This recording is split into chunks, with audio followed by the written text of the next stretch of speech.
Gagasan klasik bahwa pembentuk hukum hanya dilakukan oleh kekuasaan legislatif saat ini nampaknya sudah mengalami pergeseran secara radikal. Disebutkan bahwa eksekutif modern bukan saja bertugas melaksanakan undang-undang, tapi juga menyusun konsepsi dan formulasi undang-undang yang akan diterbitkan. Dilengkapi pula oleh kekuasaan reaktif untuk menolak rancangan undang-undang yang dibahas di parlemen. Bahkan lebih jauh lagi, eksekutif dengan semakin meningkatnya presiden legislative power juga memiliki kekuasaan yang proaktif untuk mengendalikan agenda legislasi di parlemen. Dan ketika kekuasaan presiden di bidang legislatif itu dimiliki oleh seorang presiden dengan dukungan mayoritas parlemen yang tinggi, maka tampak parlemen malah seperti mendelegasikan kekuasaan legislasinya kepada kekuasaan eksekutif. Di sisi lain, disebutkan juga bahwa kekuasaan judicial modern terlalu jauh terlibat dalam policy making, bukan saja sekedar menangani sengketa.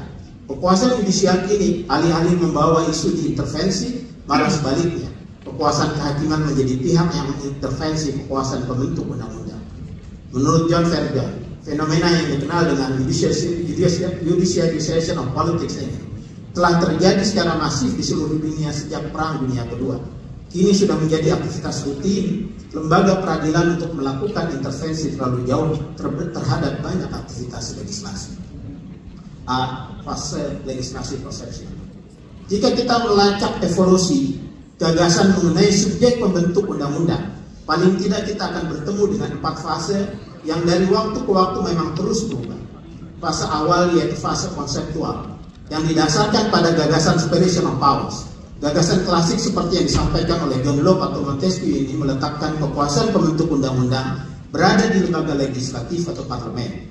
Kekuasaan legislatif menurut Locke mendapat amanah dari rakyat untuk menjalankan fungsi sebagai pembentuk hukum. Tidak ada hukum yang dapat berlaku tanpa diputuskan terlebih dahulu oleh cabang kekuasaan ini, betapapun mendapat dukungan dari berbagai pihak. Montesquieu menyatakan bahwa kekuasaan tersebut harus dipisahkan satu sama lain dan dijalankan oleh person yang berbeda.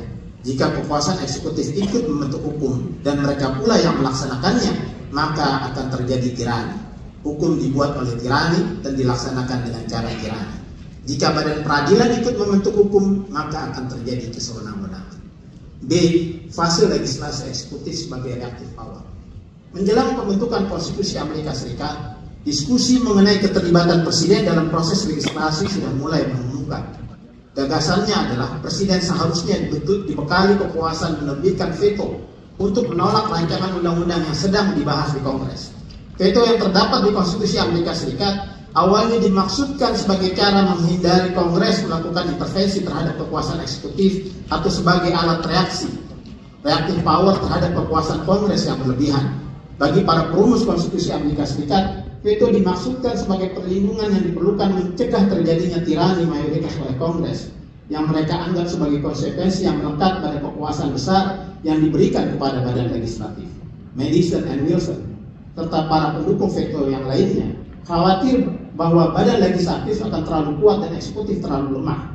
Namun perlu juga diketahui bahwa veto presiden dapat dilawan oleh 2/3 anggota Kongres dengan cara mengumpulkan 2/3-nya untuk melawan veto presiden. Ketentuan ini memberikan sinyal bahwa betapapun presiden memiliki kekuasaan legislasi, tapi final say terhadap proses legislasi tetap berada di tangan lembaga legislatif. C. Fase distribusi aktivitas legislasi.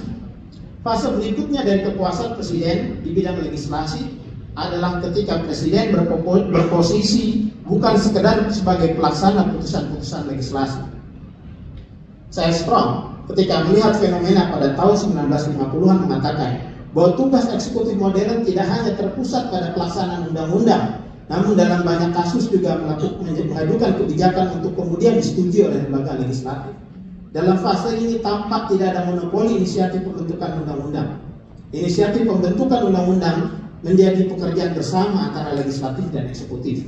Bahkan kekuasaan eksekutif menjadi lembaga yang lebih dominan pengaruhnya dan perannya sebagai sumber inisiatif pembentukan undang-undang. Padahal pada waktu yang sama, mereka juga tetap sebagai pemegang kendali utama pelaksanaan dari undang-undang itu.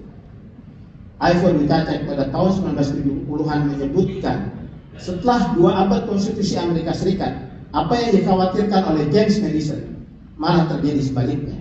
Kekuasaan Kongres yang kuat dan dominan dalam legislasi nyatanya tidak tampak. Justru kekuasaan eksekutif telah menarik kekuasaan tersebut. Aktivitas legislasi tidak lagi menjadi monopoli lembaga legislatif, melainkan dilakukan bersama oleh kekuasaan eksekutif. Prakarsa, penyusunan, dan pelaksanaan merupakan ranah dari eksekutif, sedangkan legislatif melakukan perubahan undang-undang dan pengawasan terhadap pelaksanaan undang-undang. Senada dengan pendapat tersebut, Jimli Asidiki pada tahun 1990-an setelah mengamati dan memperbandingkan institusi parlemen dunia, menemukan bukti perubahan signifikan peran parlemen dan eksekutif di akhir abad 20. Menurut Asidiki, terdapat tuntutan dan harapan agar fokus parlemen lebih kepada hak amandemen sebagai bagian dari fungsi pengawasan daripada pelaksanaan hak inisiatif yang cenderung dianggap semakin kurang penting untuk ditangani oleh parlemen modern.